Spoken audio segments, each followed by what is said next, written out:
C'est un violon qui m'a été confié quand je suis arrivée à l'orchestre, il y a 14 ans.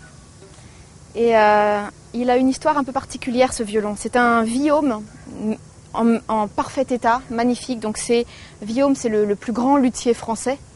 Il date de la fin des années 1860-70. Il est en parfait état. Et ce violon a appartenu à un des plus grands violonistes de tous les temps, Henrik Schering. Et Henrik Schering était un homme incroyable, d'une grande générosité.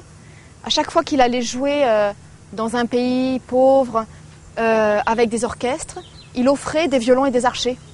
Alors il achetait toujours des bons archers et il arrivait dans les orchestres et il donnait ses instruments.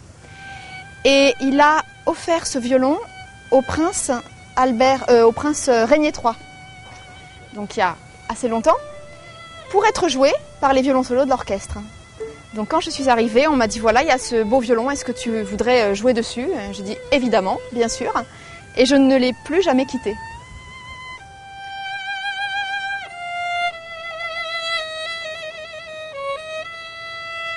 Un instrument, c'est un animal sauvage qui s'apprivoise jour après jour.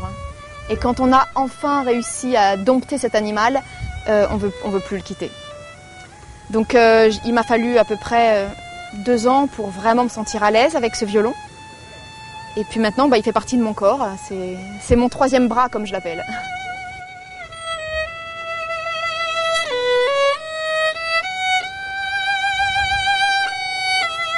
Quand on joue, je pense que quand on a fait tant d'études, quand on a sacrifié son enfance et son adolescence et sa vie de jeune femme ou de jeune homme pour en arriver là, ce qu'on ressent quand on joue, en tout cas je parle pour moi, c'est un immense bonheur, une immense récompense.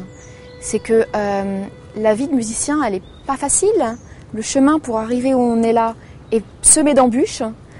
Il y a beaucoup de musiciens qui jouent très bien et qui n'arriveront jamais à rentrer dans un orchestre parce qu'ils n'ont pas la chance, ou parce qu'ils ont le trac, ou parce que ce jour-là, il y a quelqu'un de plus fort.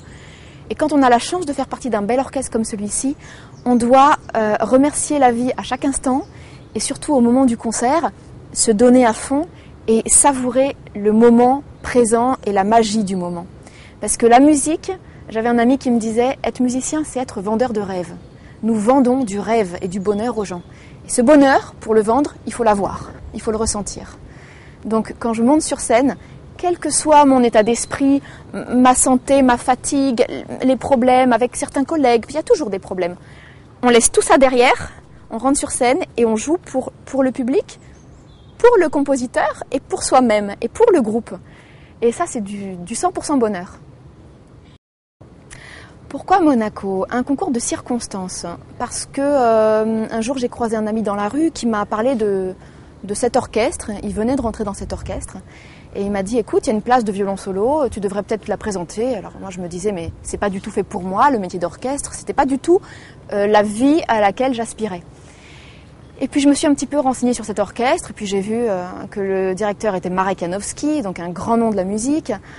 Et je me suis dit, tiens, le 15 mai, j'ai rien dans mon carnet, je suis disponible, allons-y, j'ai rien à perdre.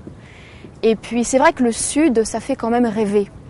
La vie sur la Côte d'Azur, quand on vient des États-Unis, de Paris, où le temps est un peu tristouné, il faut le dire, le Sud fait rêver quand même pas mal de gens. Et je me suis dit, c'est peut-être une opportunité, d'essayer.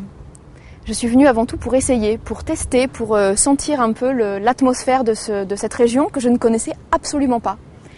Et quand je suis venue, j'ai passé le concours, je me souviens, j'étais à la salle Garnier, et en attendant mon tour, je regardais par la fenêtre et je voyais ça, là, la mer, et je me disais, mais je rêve, quoi, mais c'est un rêve. C'est un rêve, cet orchestre, c'est un rêve, cette place.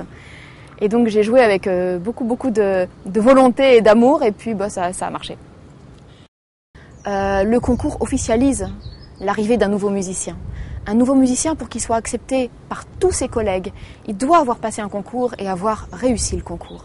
S'il arrive par un autre biais, vous êtes sûr qu'il y aura des problèmes. La saison d'orchestre est assez chargée et ça c'est un des nombreux avantages qu'on a à Monaco, c'est que c'est un orchestre qui fait tout. Quand je dis qu'il fait tout, ça veut dire qu'on fait du symphonique, on fait des concerts en orchestre de chambre, on fait des ballets, on fait des opéras, et on a un chorégraphe, Jean-Christophe Maillot, que j'adore, hein, qui est vraiment pour moi un génie de la danse contemporaine. C'est incroyable ce qu'il arrive à faire avec son corps. Et moi, j'adore faire les ballets avec lui, avec son équipe. Au niveau de l'opéra, c'est pareil. Vous avez vu le bijou qu'on a derrière nous, c'est incroyable. On a des grands chanteurs qui viennent chaque année, donc on a beaucoup de chance de toucher à tout. Ensuite, pendant l'année, il y aura forcément des déplacements, des petites tournées ou des grandes tournées qui font qu'on va rayonner dans le monde et qui aussi favorisent les échanges entre musiciens.